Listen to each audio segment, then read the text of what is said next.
Welcome to Starlight Sci-fi, where the future is filled with adventure, mystery, and humanity's boundless spirit.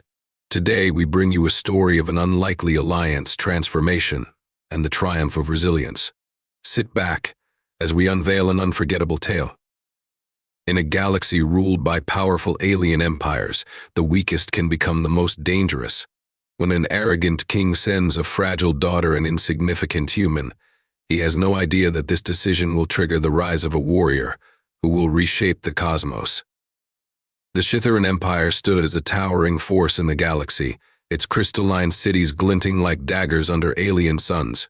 Its rulers, the Xytherons, were a species bred for strength, towering beings whose bodies fused with biocrystals that made them living weapons. Their power was absolute, and their hierarchy immutable.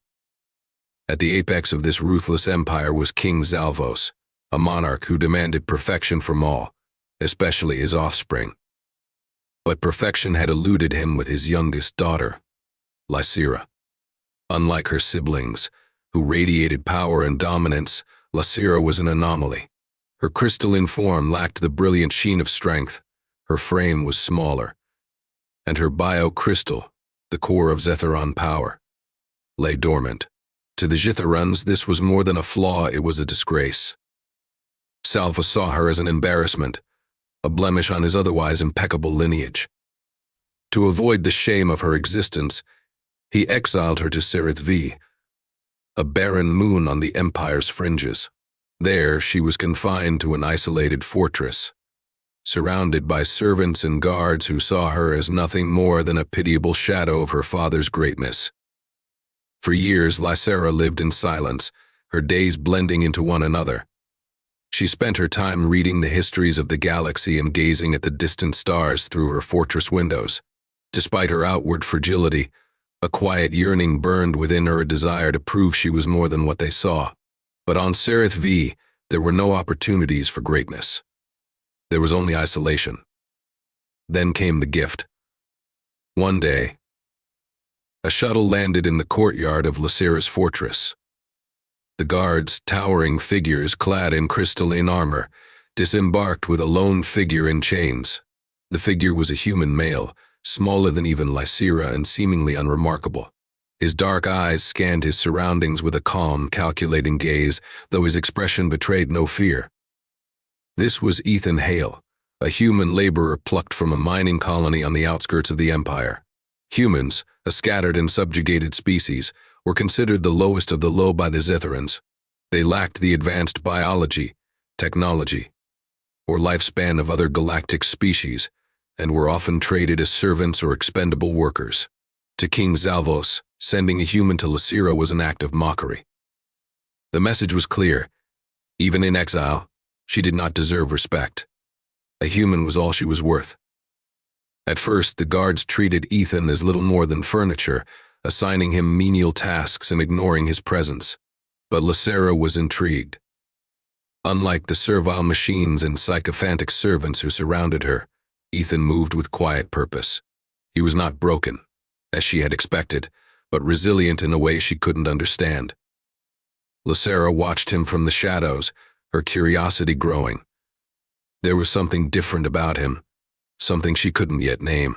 In the same way, Ethan observed her. He saw not the weakness the Xytherons claimed, but a mind yearning to be unleashed. The Xytheron guards and servants saw Ethan as nothing, but Lysera was beginning to see him as something else entirely, the spark her life had been missing. Ethan Hale had always been underestimated. As a human among alien empires, he had spent his life adapting, surviving, and outsmarting those who thought him insignificant. When he was dragged to Sirith V and thrown at the feet of the Xytheron princess, he had expected yet another chapter of oppression. But what he found on that barren moon surprised him. Princess Lysera was not the towering, imperious figure he had imagined. She was smaller than the other Xytherons he had seen, her crystalline skin lacking the vibrant glow of power. Her biocrystal, the core of her species' might, was barely visible, a faint, dull fragment embedded in her chest. To the other Xytherons, she was weak, an outcast. But Ethan saw something in her, a sharpness in her gaze, a spark of intelligence and curiosity that her guards and servants dismissed. For days, Ethan was treated as a mere tool, ordered around by the fortress staff to perform menial labor. He cleaned, repaired, and maintained the fortress's aging systems, all while enduring the sneers of the Xytheron guards. Yet, through it all, he observed. Ethan noticed how the guards avoided Lysera, unless absolutely necessary, their contempt barely concealed. He noticed how Lysera spent hours alone, poring over ancient texts and holographic records, her expression a mixture of longing and frustration. She was isolated, trapped not just by her exile but by the belief instilled in her that she was worthless. One day, as he worked in the fortress's courtyard, Ethan saw her struggling with a training device designed to activate her biocrystal.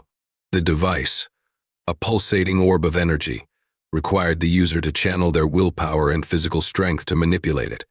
Lysera's attempts were futile. The orb remained inert, and her crystal showed no signs of responding. The guards watching her snickered, their disdain evident. Ethan's blood boiled. He didn't know much about Xytheron culture, but he knew the sting of being underestimated. He couldn't stand by and watch her humiliation. That evening, as Lysera sat alone in the library, Ethan approached her cautiously. She looked up, startled, unused to being addressed by anyone other than her guards or servants. Though they could not speak the same language, Ethan used gestures and simple words to offer her an idea, a new way to train. He demonstrated human techniques, exercises that focused on building strength gradually, strategies that didn't rely on raw power but on precision and persistence. At first, Lysera was skeptical. Humans were considered weak. What could she possibly learn from him? But desperation drove her to try. Under Ethan's guidance, she began a routine unlike anything the Xytherons had ever taught her. He introduced her to resistance training, focusing on small, deliberate movements that built strength over time. He showed her how to focus her mind, to push through mental barriers when her body wanted to give up. Slowly, she began to see progress not in the form of a glowing biocrystal, but in her own endurance and confidence. Ethan didn't stop there. He studied Xytheron texts, trying to understand the mechanics of their biocrystals. He theorized that Lysera's problem wasn't just physical, it was psychological. The Xytherons had convinced her that she was weak, and her body had responded accordingly. To break free, she needed to believe in her own strength. Days turned into weeks, and a transformation began. Lysera's movements grew more fluid, her posture more assured. For the first time, she began to feel a faint stirring within her crystal, like an ember waiting to ignite. Ethan's methods were unconventional, but they were working. The guards noticed the change and mocked her efforts, calling them pointless. But Lysera ignored them. For the first time in her life, she had found a spark of defiance. She wasn't just surviving anymore, she was fighting. And Ethan, the insignificant human, had become her unexpected ally. Together, they were beginning to challenge the very idea of what was possible. The Xytheron biocrystals were legendary, both as weapons and as symbols of their power. Each crystal was unique, bonded to its host at birth, growing as they did. To the Xytherons, the crystal was more than a tool. It was an extension of their very being, a reflection of their strength and will. But for Lysera, her biocrystal had been dormant her entire life. It was a cruel reminder of her supposed inferiority, a constant mark of her failure to live up to her father's expectations. Ethan, however, refused to see it as a failure. From the moment he had begun working with her, he treated her crystal not as a dead weight, but as a puzzle waiting to be solved. He often told himself that even the strongest tools could not function without the right mechanism to activate them. And Lysera's crystal, dormant as it seemed, wasn't broken. It simply needed the right key. Weeks of grueling training had passed since they had first begun. Lysera's body had grown stronger, her reflexes sharper. But the crystal remained inert, its dull surface mocking her with its lifelessness. The frustration was building. Even Ethan, with all his ingenuity and determination, couldn't ignore the looming question. What if it truly was hopeless? One night, as Lysera rested after another exhausting day, Ethan stayed awake, poring over the fortress archives. He had been learning the Xytheron language slowly, piecing together fragments of their knowledge. In the depths of their ancient records, he found something intriguing, a reference to the mental link between the Xytheron and their crystal.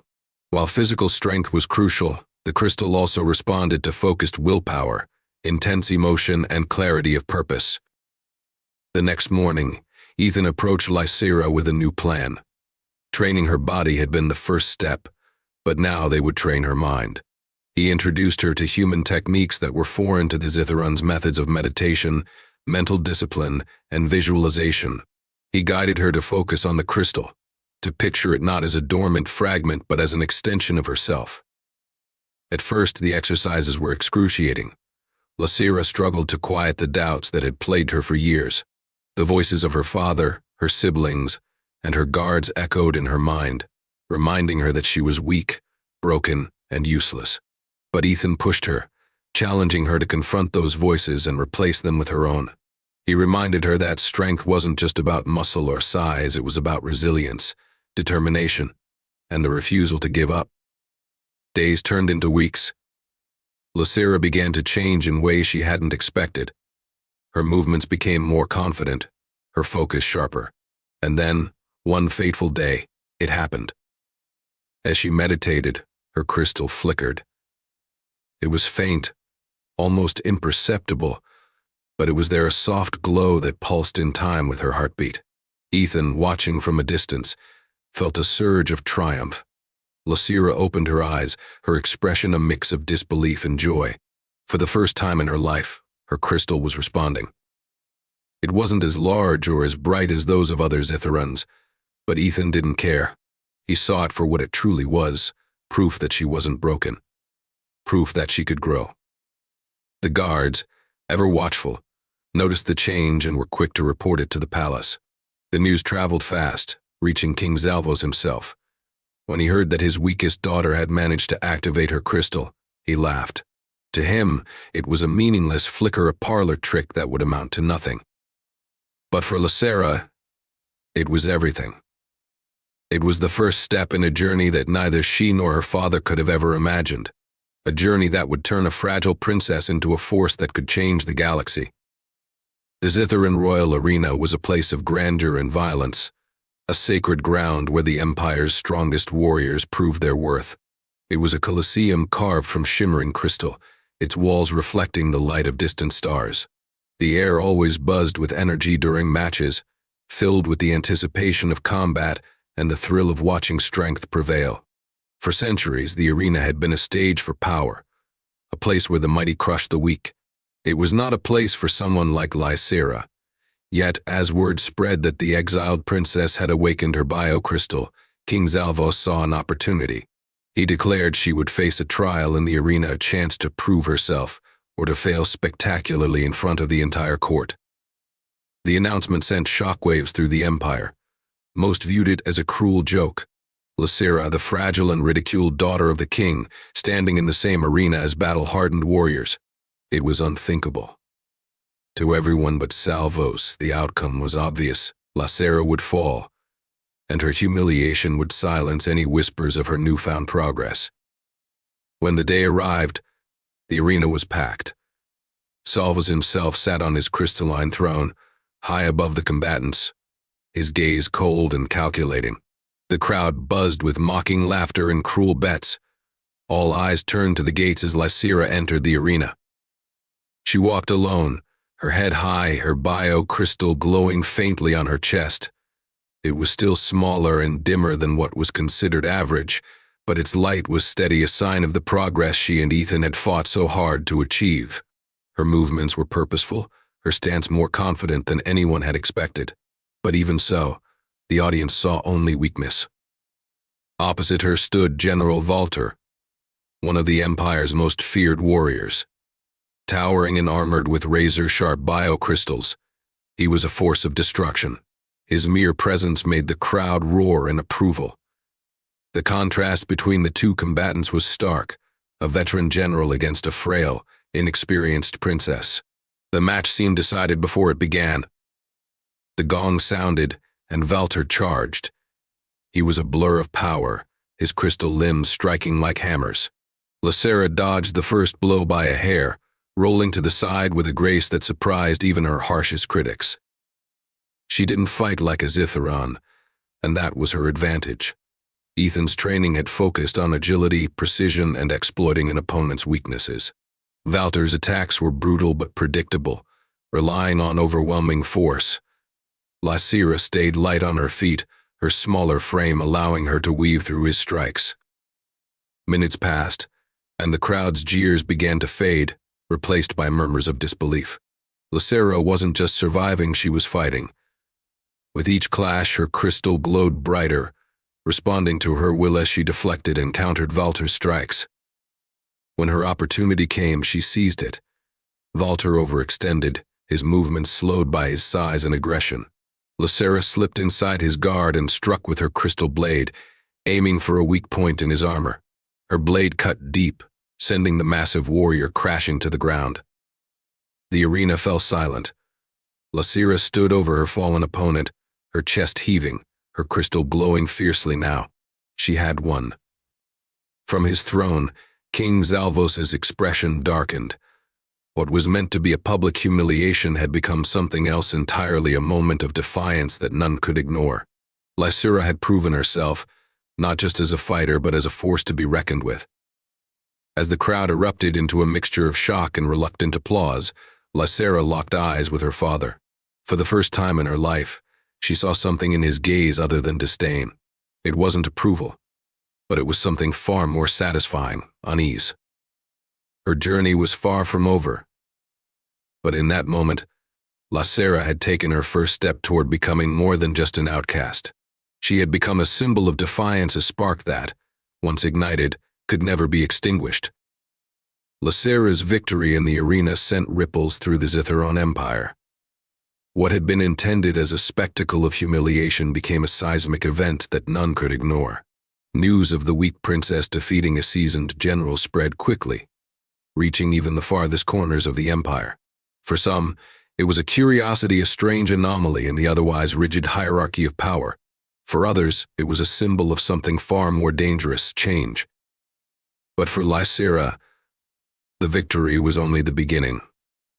The fight had awakened something deep within her, something she hadn't fully understood until that moment. Her biocrystal, once dormant and dull, now pulsed with a steady light. It wasn't yet as powerful as those of other Xytherans, but it no longer felt like a hollow fragment. It was alive, responding to her will and her growing confidence. Ethan, watching from the shadows of the fortress, felt a swell of pride. He had seen her transformation firsthand, from the hesitant exile to the warrior who had faced down a titan. But he also knew this victory had placed her in a dangerous position. The Xytheron court was not a place that tolerated disruption, and Lysera had disrupted everything. In the days following the match, Lysera threw herself into her training with renewed vigor. Ethan pushed her harder, testing her limits and refining her techniques. They studied the combat strategies of Xytheron warriors, blending them with the agility and adaptability of human methods. Lysera's movements became faster, her strikes more precise. With every session, her crystal glowed brighter, a reflection of her growing strength. But the fortress was no longer the isolated haven it had once been. Spies from the court began to appear, posing as servants and guards. Lysera noticed their suspicious glances and overheard their whispers. Her victory had caught the attention of powerful figures, and not all of them were pleased. In the imperial palace, King Xalvos sat in council with his advisors. Though outwardly calm, his mind churned with unease. Lysera's triumph had undermined his authority, challenging the very foundations of his rule. If his weakest child could rise, what did that say about the empire's rigid caste system? Already, murmurs of dissent were spreading among the lower classes. The idea that strength could be earned, rather than inherited, was a dangerous one. But Xalvos was not a man to be outmaneuvered. He devised a plan, one that would test Lysera's resolve and eliminate the threat she posed. He announced a new decree.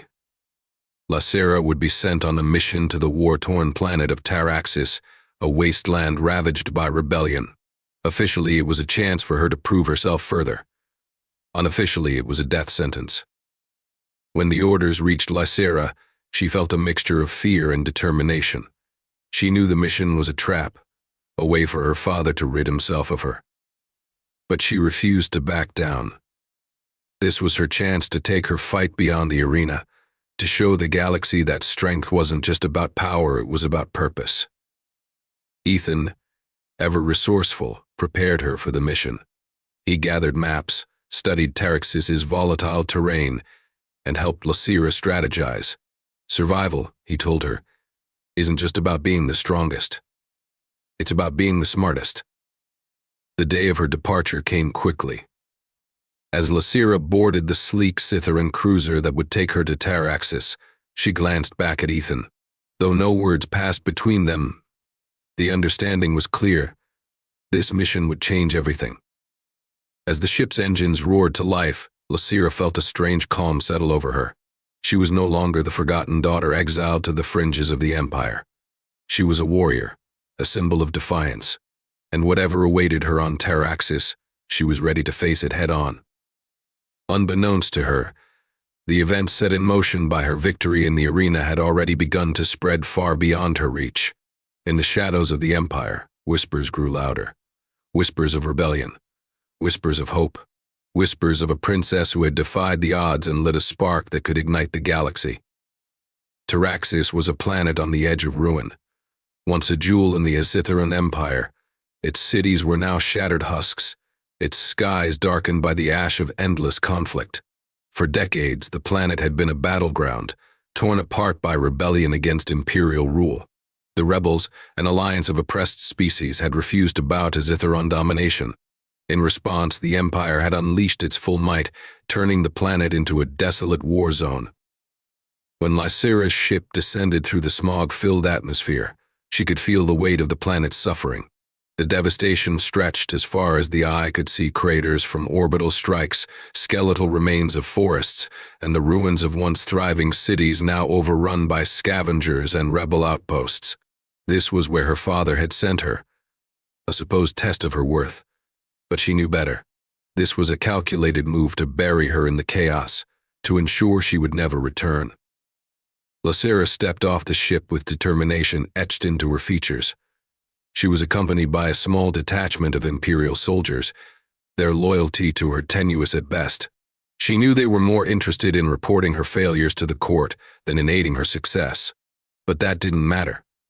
She wasn't here to prove herself to them or to her father. She was here to survive, and perhaps to make a difference. The mission was simple on paper: suppress a rebel stronghold deep in the volcanic region of the planet. The rebels had been using the terrain to their advantage, striking Imperial convoys and disappearing into the lava-carved labyrinths. But as Lysera studied the maps and intelligence reports, she began to see a deeper truth. The rebels weren't just fighting for survival, they were fighting for hope. As her team marched through the jagged terrain, they were ambushed by rebel forces. The attack was swift and brutal, scattering the Imperial soldiers. Lysera was separated from her group, forced to navigate the treacherous landscape alone. The rebels, relentless in their pursuit, forced her to rely on every ounce of training she had received. Ethan's teachings rang in her mind. She moved with agility and precision, using the terrain to her advantage. Her biocrystal, now a steady source of light and energy, guided her movements. She struck with precision, incapacitating her attackers without unnecessary cruelty. But she was vastly outnumbered, and exhaustion began to take its toll. Just when she thought she would be overwhelmed, the rebels suddenly ceased their attack. From the shadows emerged a figure, a tall, battle-scarred leader with an air of authority. To Lysera's surprise, he didn't strike her down. Instead, he studied her, his sharp eyes flicking to the glowing crystal on her chest. The rebels captured her but didn't kill her. Instead, they brought her to their hidden encampment, a sprawling underground network of tunnels and makeshift shelters. Lysera was placed in a cell, her weapons confiscated, but she sensed something unusual. The rebels didn't look at her with the hatred she had come to expect. Instead, they seemed curious, almost cautious. Days passed, and Lysera began to learn more about the rebels and their cause. Though they despised the Empire, they saw something different in her. Word of her victory in the arena had reached even this far-flung war zone. To them, she wasn't just a princess, she was a symbol of defiance against the Empire's rigid hierarchy. Lysera, for her part, saw the rebels not as the savages her father's court had described, but as survivors. They were farmers, engineers, and scholars who had been pushed to the brink by the Empire's oppression. They fought not out of hatred but out of desperation, clinging to the hope that one day their children might live free. In the stillness of her captivity, Lysera realized something profound. She wasn't just fighting to prove her worth anymore. She was fighting for something greater, for a galaxy where strength wasn't determined by birthright, and where even the smallest spark could ignite a revolution. Her crystal pulsed with new energy, brighter and steadier than ever before. Lysera wasn't just surviving, she was transforming. And deep in the heart of Taraxis, surrounded by the flames of rebellion, she began to see her path more clearly than ever.